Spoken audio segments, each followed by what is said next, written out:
Tapi uluk salam mulya atur bagya wisuka Nusantara. Hong wilahing jati nukuni hajat-hajate leluhur Nusantara tapi uluk salam mulya. Tentunya orang itu berharap-harap kehidupan yang lebih baik ya. Artinya lebih baik itu lebih tertata jiwanya, terutama itu jiwanya. Lalu juga kalau negara itu ya tentunya dalam sebuah negara tentunya kepengen yang lebih baik dalam menurut ukurannya adalah sejahtera bersama sesuai dengan ukurannya menurut petuah leluhur. Nah, saya kemarin berjalan dari timur ke barat, banyak macam ragam yang saya temui, lalu ada yang sangat alim dan lalu menceritakan mengapa Indonesia tidak menjadi negara agama saja, dan lalu juga ada yang mengatakan mengapa Indonesia itu kok banyak bencana. Nah, ini saya akan mengulas sedikit bahwasanya ada yang bertanya ke saya, bagaimana menurut Ki Dharma mengenai kepemimpinan Pak Prabowo 5 tahun ke depan. Sebab saya menerikan kata-katanya dia, ada yang meramalkan bahwa Pak Prabowo itu akan lengser di tengah perjalanan karena faktor umur atau usia.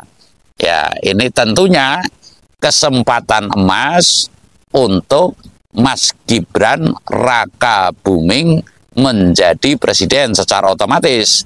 Apabila presiden itu mangkat atau sakit dalam keadaan yang tidak bisa memimpin negara, tentunya digantikan oleh wakil presidennya. Lah, ini sebuah gambaran-gambaran yang menurut saya belum tentu pula. Belum tentu dalam artian bisa jadi Pak Prabowo karena semangatnya nanti akan selesai 5 tahun ke depan. Nah, saya hanya akan memberikan sebuah ular-ular, sebuah petua kepada siapapun yang hendak memimpin Nusantara manakala menghendaki menjadi pemimpin yang mohon maaf punya nama Pak Hayam Wuruk, Pak Ratu Sima, Pak Presiden Soekarno, Pak Presiden Soeharto. Ya, saya hanya akan memberikan sebuah rujukan ya.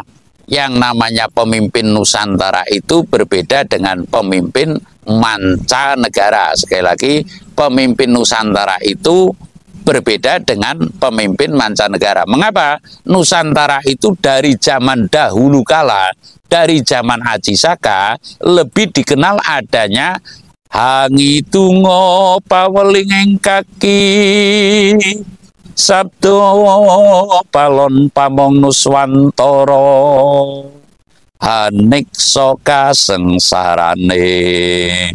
Sesosok dewa yang terima dadi kewula dan lalu menjadi sang pamong Nusantara. Yang lebih dikenalnya oleh masyarakat adalah Sang Hyang Ismoyo atau Kaki Semar Badranaya. Ya, lebih tepatnya, lebih memasyarakatnya adalah Kaki Semar Badranaya. Lah, ini yang patut kita junjung tinggi semestinya, yang patut kita lestarikan, di mana di situ adalah tidak nampak tapi nyata adanya laksana udara ya.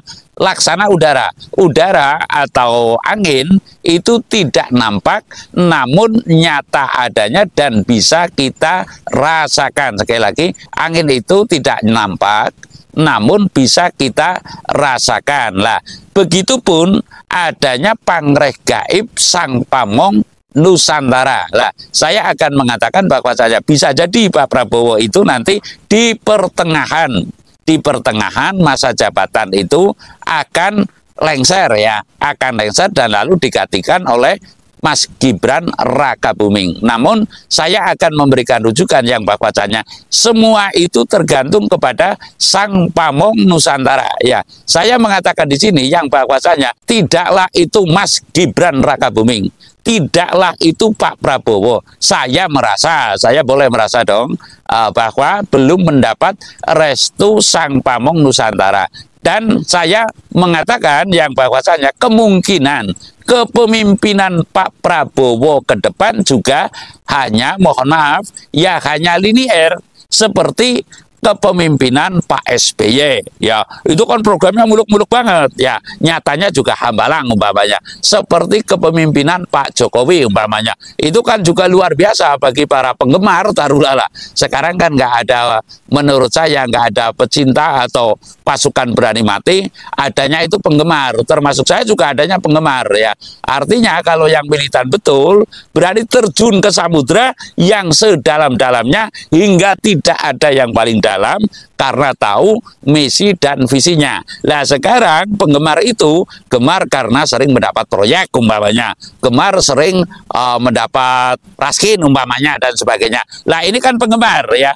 Lah saya mengatakan di sini tidak berarti saya membenci Pak Prabowo, enggak. Apapun alasannya beliau juga pejuang yang terbaik lah. Pejuang kan menurut kata umum, kalau menurut saya adalah putra yang terbaik, putra bangsa yang terbaik. Kalau pejuang menurut saya tiada perjuangan tanpa pengorbanan, dan lalu lebih tepatnya kata-katanya adalah dharma yang wajib ya. Pendharma semestinya, ini bahasa hakikat dan bahasa syariat sudah berbeda. Nah kalau saya mengatakan pejuang itu kiranya manakala perjuangan itu biasanya menunggu-nunggu atau mengharap-harap hasil perjuangannya. Nah perbedaannya dengan dharma yang wajib adalah sudah loss, ibarat orang berak, ibarat orang kencing. Nah ini dharma yang wajib, tidak mengharap sesuatu imbalan apapun dari yang didharmakan. Namun kalau saya merasa pejuang ya, saya memperjuangkan, niscaya di situ setidaknya ada rasa keegoan atas yang saya perjuangkan.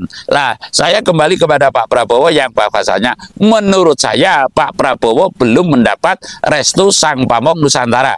Lah ini boleh saya mengatakan demikian karena apa? Saya juga menghendaki Pak Prabowo kepemimpinannya ke depan semestinya bisa membawa perubahan, syukur ya, bisa merubah undang-undang yang kembali kepada, mohon maaf, 45 Undang-Undang Dasar 1945 yang saya maksud secara murni dan konsekuen, dan Pancasila jangan yang telah diamandemen ya, yang telah diamandemen dan lalu pasal-pasalnya berubah dan sebagainya. Saya berharap Pak Prabowo nantinya akan melaksanakan dharma yang wajib kembali kepada Undang-Undang Dasar 45 yang sesungguhnya ya, yang asli lah secara kasar, dan Pancasila. Kalau Pak Harto dulu ya, mertuanya beliau mengatakan bahwasanya kelak akan ada era tinggal landas ya. Nggak taunya karena tidak ada ilag-ilag, tinggal landasan alias pensiun. Pensiun itu ya pensiun selamanya, artinya sudah turun dari tahtanya dan lalu tinggal landas, meninggalkan landasannya. Ya inilah terbukti bahwasanya Pancasila telah ditinggalkan. Lah program demikian pun semestinya ada Dewan Pertimbangan yang terkhusus ya.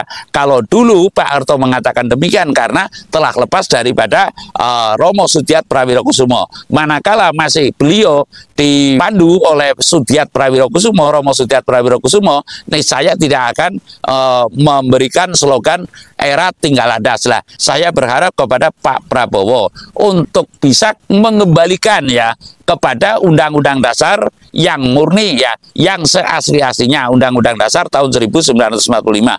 Kembalilah masa kepemimpinan seperti era Bung Karno dan era Pak Harto, setidaknya Pak Harto lah, daripada setelah reformasi kenyataannya demikian. Dan lalu kepemimpinan Pak Prabowo ke depan ya, kepemimpinan Pak Prabowo yang ke depan menurut saya manakala Pak Prabowo tidak mendapat restu Sang Pamong Nusantara, ya akan kembali, mohon maaf, banyak suara, banyak rencana, namun kenyataannya di masyarakat akan linier, mohon maaf, paling meninggikan pajak ya, lalu tetap gelandangan asli Indonesia akan banyak. Artinya belum ada perubahan menurut saya loh, belum ada perubahan yang signifikan seperti masa Pak Karno seperti masa Pak Harto, masa Pak Karno menurut saya dari zaman kolonial menjadi kemerdekaan. Ini perubahan yang signifikan.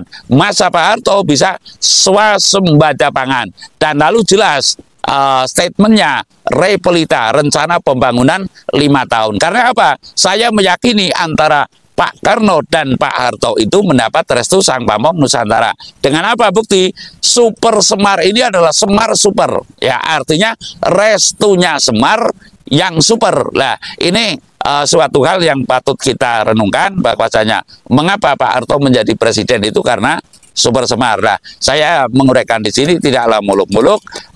Intinya masa kepemimpinan Pak Prabowo ke depan niscaya hanya akan linear saja, seperti yang sudah banyak rencana dan mohon maaf ya, banyak berkata-kata, namun kenyataan di masyarakat juga masih linear ya. Saya tidak akan mengatakan yang berlebih, namun masih biasa saja yang dikarenakan tidak mendapat restu Sang Pamong Nusantara. Saya rasa demikian. Terima kasih.